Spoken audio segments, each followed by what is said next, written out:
Hello everyone, my name is Zarrh, and welcome back to the Vintage Story Guide. We are back in the world on a fine fall day. It's a little bit chilly, and I have been doing some chores. And I kind of paused. I'm about halfway through. As you can see, most of our trees have been cleared out.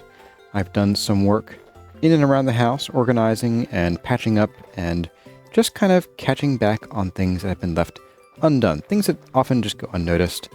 And I had a request in the last season, the first season of the guide series, and that was to do a kind of like a little episode kind of later in the game about some of the chores that you got to do in the later parts of the game, and how the chores that you do in the early part of the game translate into late game stuff. Now, when I say chores, I don't mean like vacuuming your room or taking out the trash. I mean things like chopping down trees, organizing your trunks, keeping up your supplies, and all that kind of thing. And so I'm out here doing some chopping and some replacing of trees here.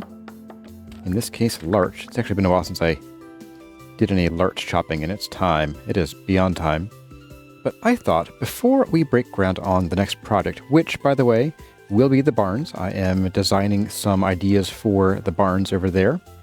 But yes, before we get to that work, I thought we could spend a little time together kind of talking about what you need to do in the late game and how it changes from the early game. And the answer is largely that it doesn't change that much. And so today we're going to spend some time working on some of the late game chores and talking a bit about them, but also I have another basket of 20 questions from all of you. And some of them have been actually sitting around for a while because I haven't done a ton of 20 questions segments lately.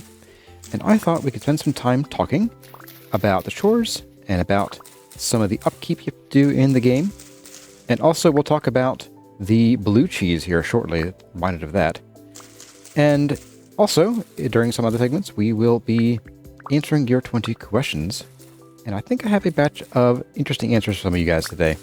I had some new questions that haven't been asked before, on new topics even, and so I think you'll enjoy my answers to your questions.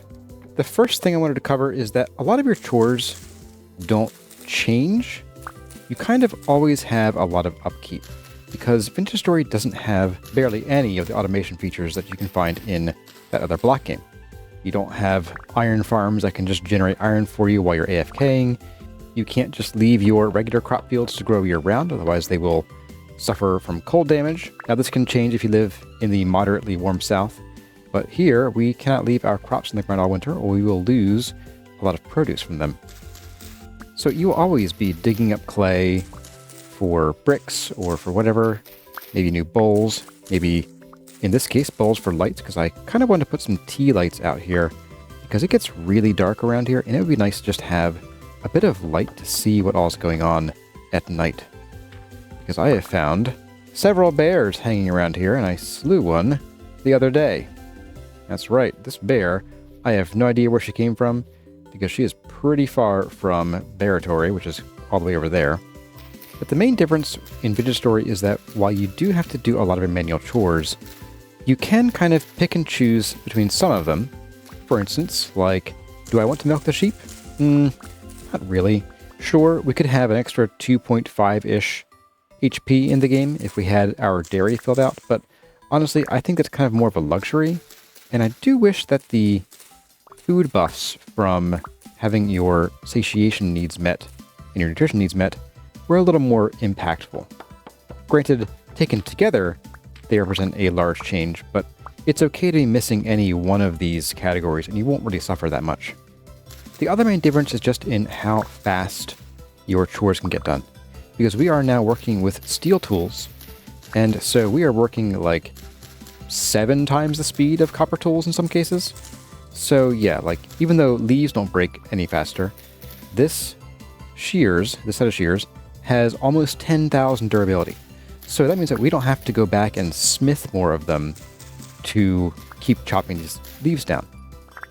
That's one of the hidden benefits of tiering up in metals. Sure, you might be happy in the Bronze Age, and things go pretty smoothly, but once you get to the Iron or the Steel Ages, it's kind of like there's no going back, really. We're also at the point where we don't really have to worry about firewood or charcoal that much, though I am getting kind of low on coal in general. So we will probably do a little bit of coal mining this episode at some point, probably during our 20 questions montage. So we don't really have to be taking down these larch trees. I don't really need the wood for anything.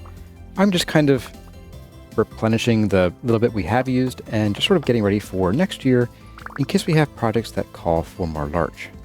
So yeah, in short, I think today, because the day I'm recording it is Christmas Eve, I think today's going to be a chill day of getting some things done around here, some minor home improvements, some little bit of landscaping, some gathering of materials, and I'm going to talk your ear off with 20 questions.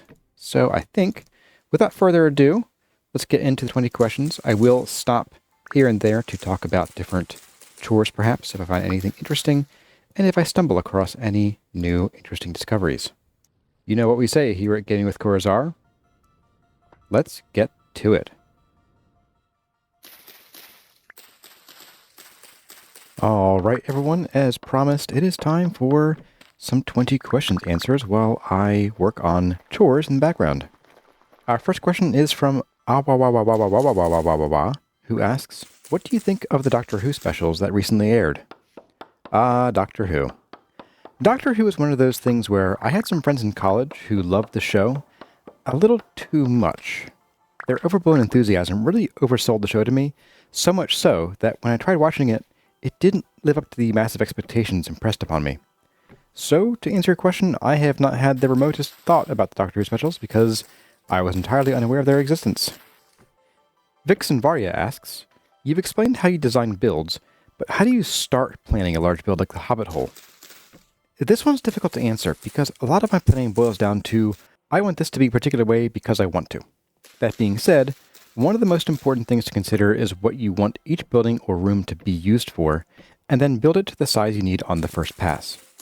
If you're building a mass storage room, don't build a 3x4 closet.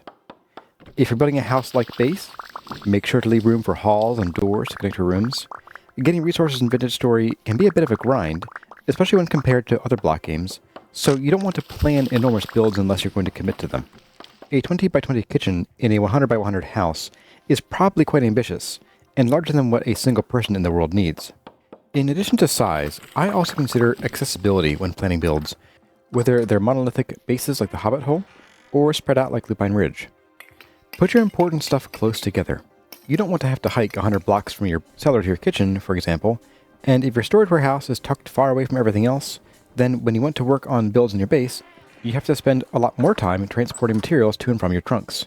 Decide the scale you want to build, that is, the sizes of each room or building, according to their function plus any decorative elements you want. Then, arrange those rooms or buildings according to how much time you're willing to spend tracking between them.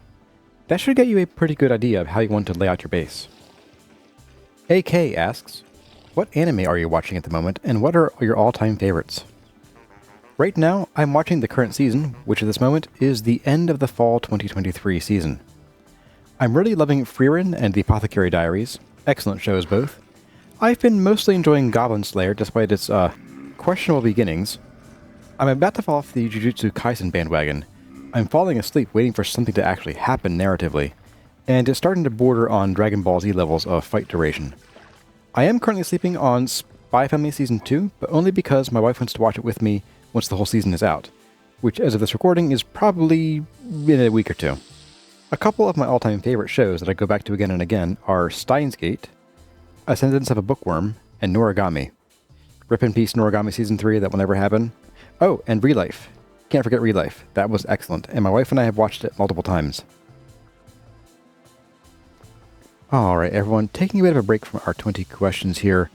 As you can see, I have now put some more cheese wheels here on these shelves, and I think I've figured out the mechanics of the blue cheese cellar. So bear with me here. So as you can see, these are the ones we put up originally, and they are spoiling. They are almost gone. I am pretty sure that in the next probably 3 or 4 in-game days, these will spoil entirely and they'll just disappear. But do you see how it says suitable spot for food ripening? This did not appear until like mid-September when temperatures started dropping. So I think there's an element to the ambient temperature specifically for your blue cheese cellars. for a cheddar cellar, the way that these work, a regular cellar, when you have it fully enclosed like this, doors open or closed, doesn't matter, it sets the internal game temperature of the cellar to 5 degrees Celsius. And that's how you get all the calculations for the spoil timers in these, is that they are based on a 5 degrees Celsius ambient temperature. That's actually the ceiling temperature. If the ambient temperature drops below 5C, then your cellars will actually get that benefit. So that's why you'll see here, these are fresh for 1.4 years, whereas last time I was down here, they were fresh for only 1.2. And that's because the ambient temperature, although it says 6.7, I think the climate temperature is a bit lower. But over here, because we have this open path to the surface and it's not a sealed room, we don't get that 5 degree ceiling. So we have to wait until the ambient temperature drops to a suitable temperature in order for us to actually ripen our cheese here. And there it goes, it just dropped by 0.1 day. So I think that means that in order to make blue cheese, we have to do it in like fall and winter and maybe up through very early spring. Basically, once temperatures get above about 10 to 15 degrees Celsius, it will no longer function as a cellar.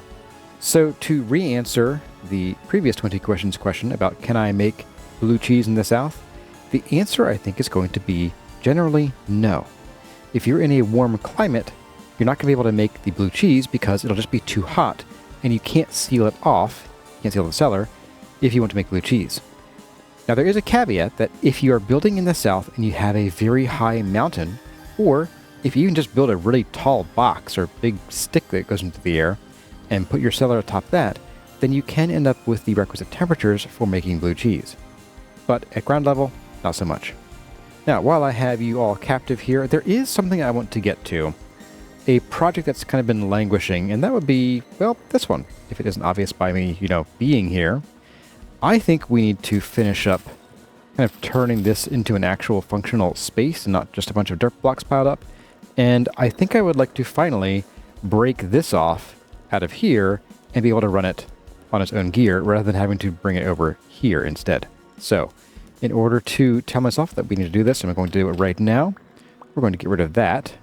I might put something else up here because what happens is stuff does still kind of get shoved down here and it will fall out. It's not a huge problem, but it is slightly annoying. I don't know. I might live with it. We probably won't be pulverizing much for a long time anyway. You're empty. You're almost empty. That's fine. I think it's fine. Let's go ahead and I'm not going to build a transmission yet because I don't have enough resin for one. And that might be something that we do later today. I'm not positive yet. But let's go. Maybe even just get rid of this. We don't really need this here, honestly. We can always jump up here to grab whatever falls in there and doesn't get pulled in. But let's go ahead and just break this out and we'll put this on its own spot over here. And I think we will even automate this thing. All right, so to automate our quern, we need a few things. One is we need a lot more copper because right here we only have enough for 2 hoppers. In order to make our quern move at full speed, we are going to have to really juice that up. So let's get some more copper going on here. Probably need the hammer. And there we go, 2400. That'll make enough for 4 sets of nails plus all 20 of our ingots.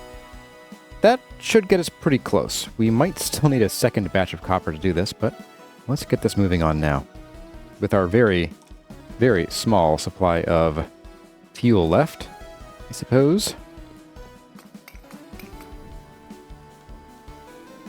And while that is going on, let's get some plates made because we're going to need a ton of plates. Each hopper needs 3 plates. So that means 6 ingots per hopper, which I think is a little nutty, if I'm being honest, for what we get out of it. But hey, it's not my game. This should be pretty quick. Once these come to temperature, we're going at a gale here. So a strong gale, yeah. That's going to be pretty... There we go. That's the speed we're looking for. Ryuga asks, what do you think about playing Raft on the channel in the future? I don't know much about Raft, but I checked it out on Steam. It looks fun. So it would probably have to either replace Vintage Story or be released alongside it at a reduced pace, like maybe 1 episode a week. Cobb asks, would you like to do this YouTube/content creator work instead of your current day job? Are you kidding me? I would make that jump in a heartbeat. That being said, there are some things that would have to be sorted out first. 1. I need to pay the bills, save for retirement and my kids' college and so on.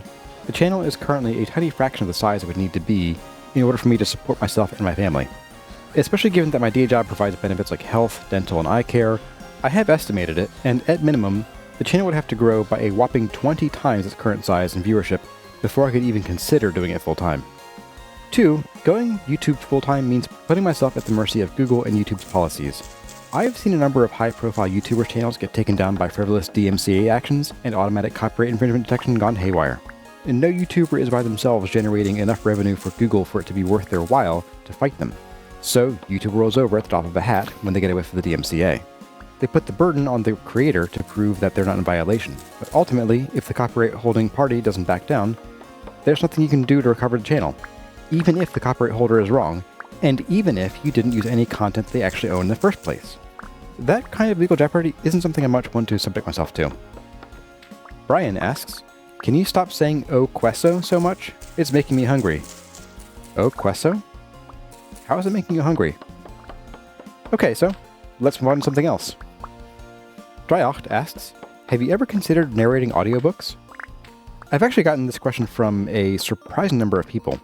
I haven't thought about audiobooks until I started this channel. Maybe if I decide to leave my current career and need something else to pay the bills, it could be something to consider. Tizona Amanthea asks, how do you feel about parasocial relationships? How would you feel being approached by a fan for a conversation if they happened to spot you in a public setting? You've kind of touched on one of the reasons why I'm still a bit shy about revealing my identity on the channel, though I've done so here and there for folks who want to read my published novel. It's not that I don't want to get into that, it's more that I'm just not sure yet how I want to handle parasocial relationships. I've already experienced a world of difference between having 100 subscribers and over 8,500 subscribers. At 100 subscribers, I was answering a handful of comments per week. Now, I usually get a dozen or more on the day that a video releases, and then 1 or 2 dozen more over the course of the week. And that's per video. And Discord conversations on top of that. I can only imagine what it's like for creators who hit the 100,000 milestone and have to pull back from even light engagement with their audience just to stay afloat and have time to create videos. Even the glimpse I've gotten really makes me appreciate that difference and understand why a lot of the bigger YouTubers don't generally have back and forth conversations with their audience.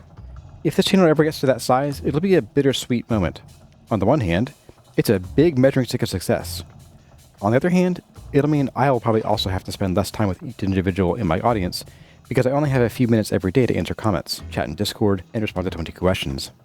If my channel grows by a factor of 10, then each comment, question, and conversation is only going to receive 10% of the attention they get now, or more likely, have only a 10% chance of getting any attention at all besides a thumbs up or a heart.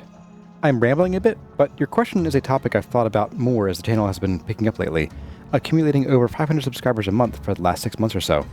To answer your question, if a fan came up to me and started a conversation, my immediate reaction would be, holy cow, you recognize me from just my voice? But seriously, the context of the conversation and the level of excitement of said fan would probably determine my reaction.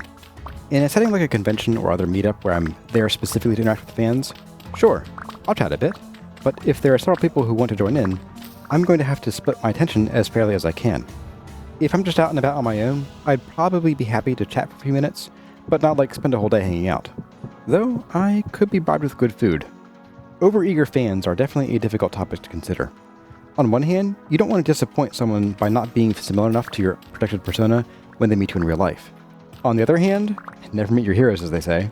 I have a little experience with overeager people, aka people who don't recognize when it's time to exit the conversation, from some public events I participated in college, and all I can say is that sometimes you do have to shatter the illusion at least a little bit, but learning how to gently let someone down is a valuable skill to have.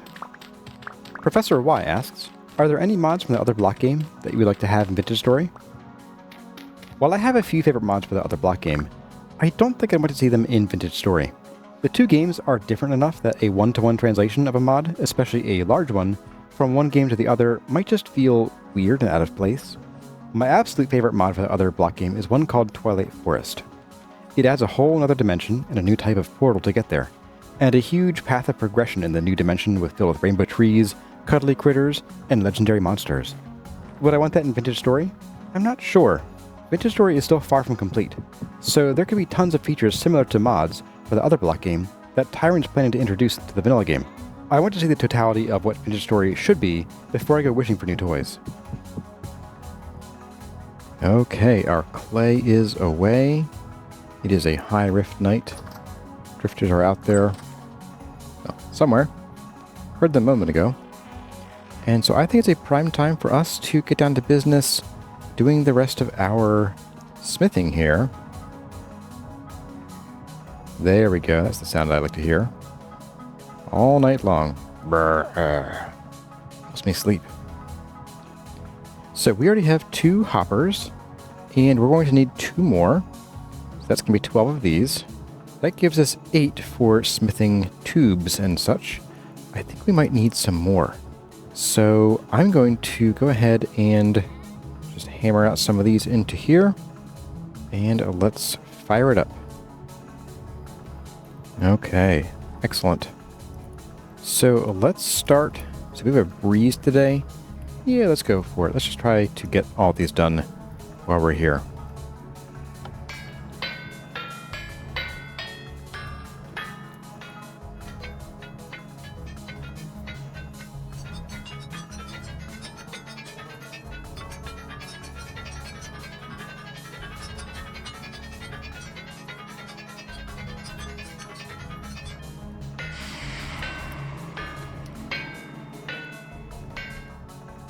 Alright, folks, while the drifters fight outside, or I guess hang out right above us, sure guys, we're going to put together our quern system here.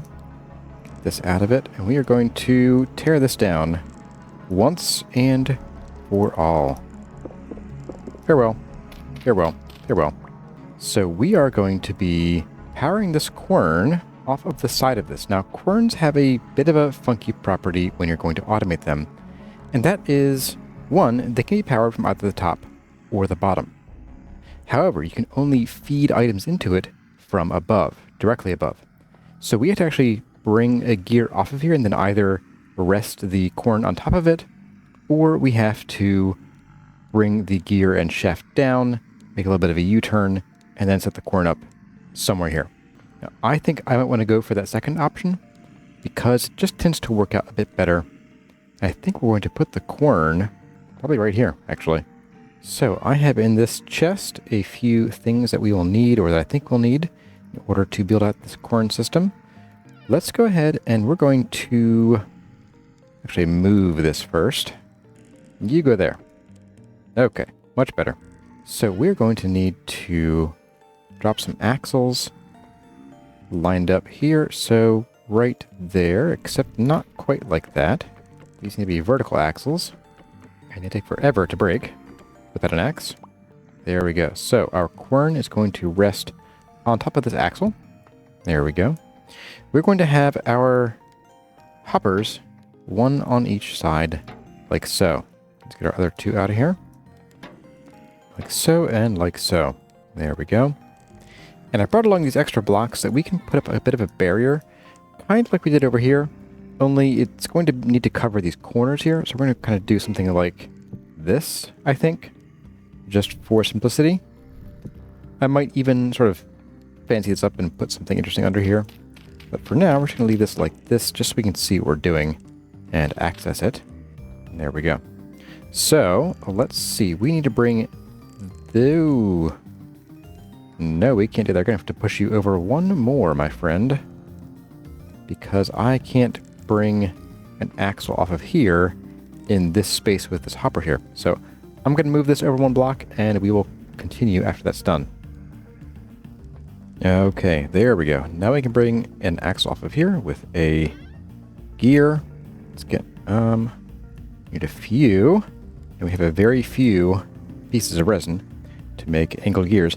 I did forget that I had already made a clutch and transmission for this a long time ago, and so we are a bit lucky in that, and so we'll be able to clutch this up pretty easily. I think we'll have to put it in the floor, because we're going to run this down 1 more into the floor, which means we may have to gussy up these floors here a little bit, make this fit really well. Let's go ahead and drop you there. We're going to put an axle here, Although what I might do, I might dig this out and drop a piece of wood in there. There we go. Let's go ahead and drop that in there now. And one more like that. Should do. No, we're going to actually back that out. So now let's make us a few angled gears. We need 1, 2, hopefully 3. This might require an extra one. If so, then we have exactly enough as we need. But first, I need my saw. I always forget the saw. And apparently you can't use redwood quarter logs for the recipes, so with that being said, I'm gonna do this the hard way. Okay, so let's get this hooked up in here, if I can get down here. There's 2. We should be able to just pop this off of there. And I wonder if I can sneak my way up into here. This could be a definite maybe. Hey, there we go. And I think we're going to need a block temporarily right there. Oh, here we go. Let's try again right there. Oh, we do need one more. Okay. Cruel, cruel game. I say fi on the fi. There we go. Ooh, whoa, whoa, whoa, whoa. Okay. Well, that fired up pretty quickly. Okay, well, we are going to need to then put a collection system under here. And that's going to be done with at least one of these chests here. I'm thinking what we'll do is, let's see, we have 8. But we need more than 8 chutes in order to bring all this around, which is unfortunate. For now, we're going to make as many as we can and see how far we get. Of course, we need a straight one for the input. We're going to need several angled ones. And so the straight one's going to go at the very top. Where's that second chest? There we are. So this chest is going to go there. This is going to go like that, directly into there. And so, in theory, if we put something in here that's grindable, which we don't have any of right now, just come over here and grab some, I don't know, sunflower grain, sure. What'll happen is it should feed into the quern. Yes, okay, excellent. What's going to happen here, though, is right now it's all going to go and stay in the quern's inventory. But if we swap it out for something like that, what will happen is it'll get pushed out the side. In this case, it's going to go into these hoppers that then drop onto the floor, which isn't where we want these to be. But it's what it does for now, though. It's going to pick one and go in order. So you'll see it's this one and then this one. And that'll be the one in the back. Take a look at that one here. I'll pop out just a moment here. There it is. And then this one, which will go into the hopper and into the chest. There it is. So what we could do, if we wanted to make sure we collect everything and didn't have enough copper, which we do, we just don't have it made right yet, we could just plop some blocks around here, and it would stop the quern from outputting on those sides. But what that does is it still tries this side, so it'll grind something the whole way, try this side and fail. So it'll start over, it'll grind it, try this side and fail. It'll grind it, try this side and fail. So it does cut the speed down to 1/4, but if you're in a tight spot because you don't have enough materials to make your chutes the right way, then it'll at least get the job done just at 1/4 speed, which for us is basically normal speed if this wasn't hooked up to an overdrive gear. So I'm going to go do some of that smithing, and then when it's all done, I'll be right back to install it here with you guys.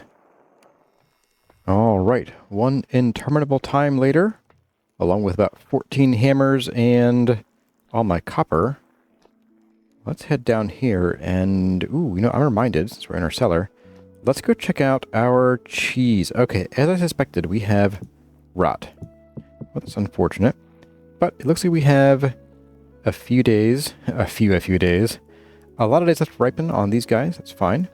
So we will let that happen. And let's go and finish up this job here. So this thing is done processing. We should have 64 in here. Excellent. So nothing flew over this or at the wrong side. That's good to know. We are going to go ahead and remove these now because we can. Now, what we need here is we need 3 T intersections. So we're going to do 3 of these. And 1 more angle.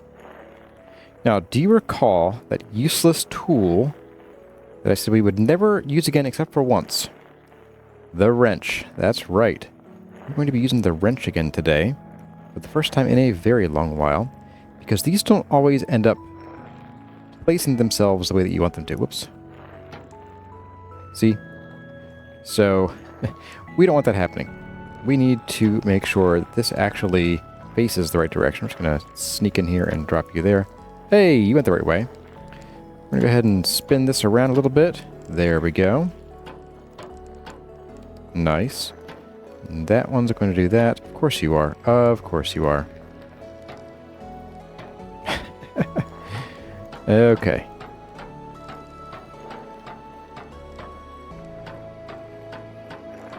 Eventually, you'll face the right way, right? Really? You will never face the correct way? Okay. That's pretty cool. I love it. This is maddening.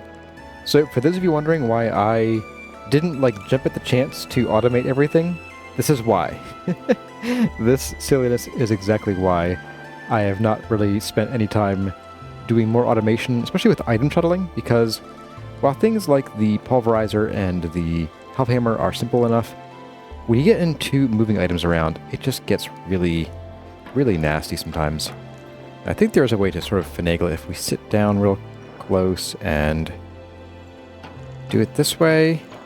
What if we do it from above? No. Outside. Nope, okay.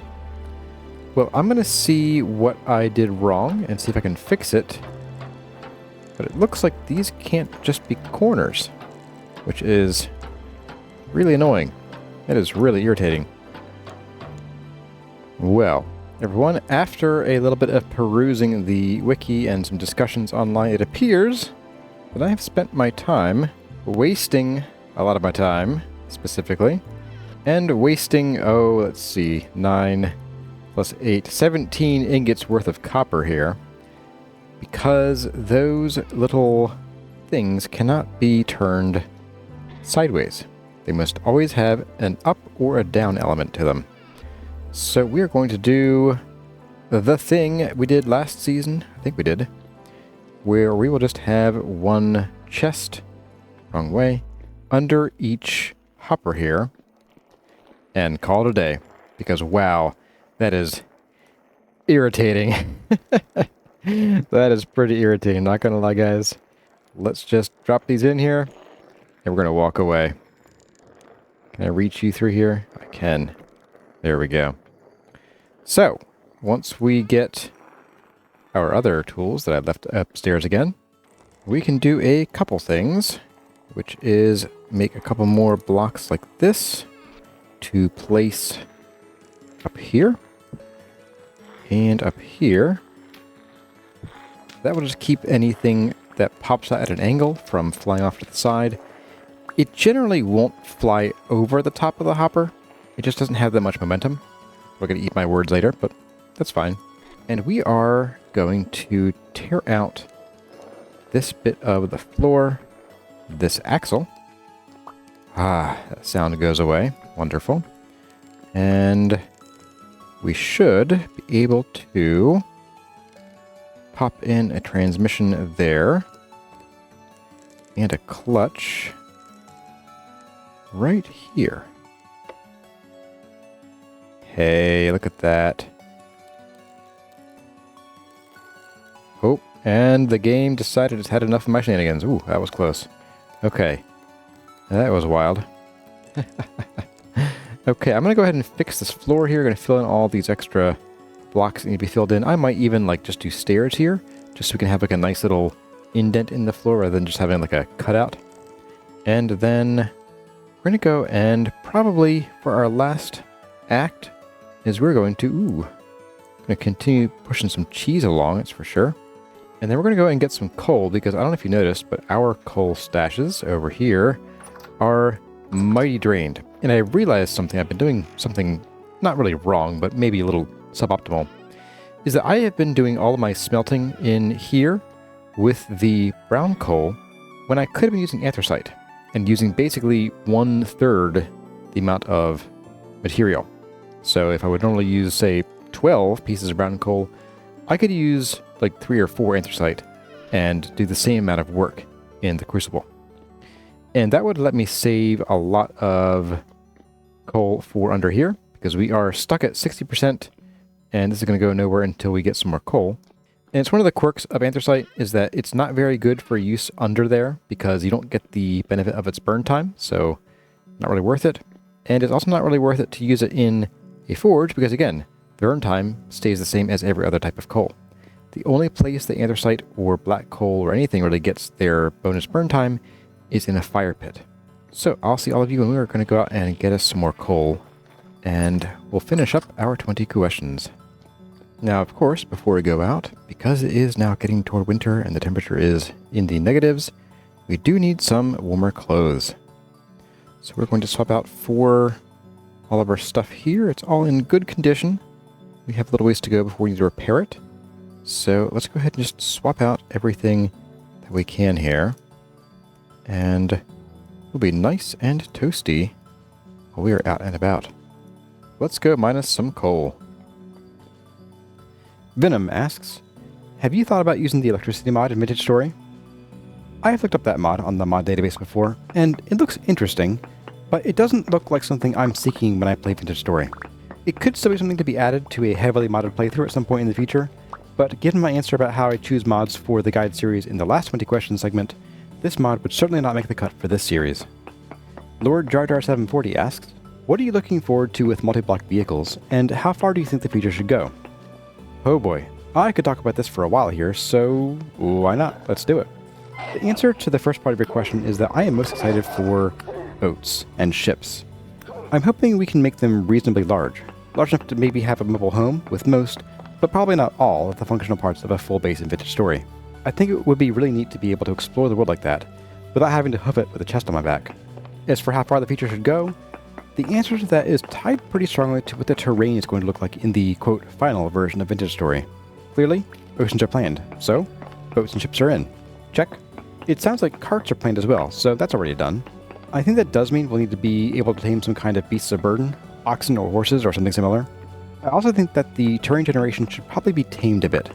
I would hate to be riding my cart around and then suddenly drop into a 100-meter hole in the ground. Those holes don't even really make much sense to me, unless they were created very shortly before our characters spawn in the world. Wouldn't the land around them just erode into the hole and fill it up in a relatively short amount of time?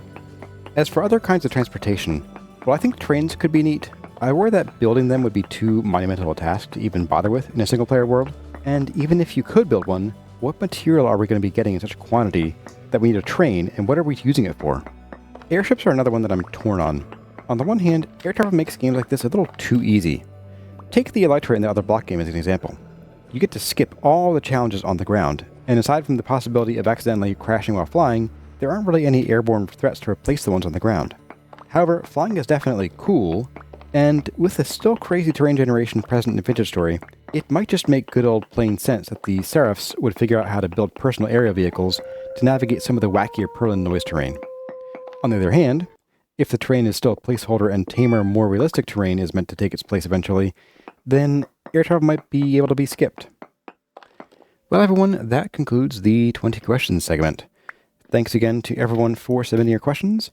I enjoyed answering your thoughtful and creative questions. And if you would like to submit one to be answered in a future video like this one, then don't forget to drop in a comment with the hashtag 20questions. Alright, and we are finally home. And done with chores for now, of course. There's always more chores. And this will let me finish up... Well, that's exactly that many stacks. That's pretty wild. Anyway, that will let me finish up this run of steel here. Or any future ones will, of course, need to get some more coal. And I will just sort of try to opportunistically get it when I can, but I just haven't come across a lot lately. Let's go ahead and light this up. And we're done. Well, everyone, I thought this would be a good place to end the episode.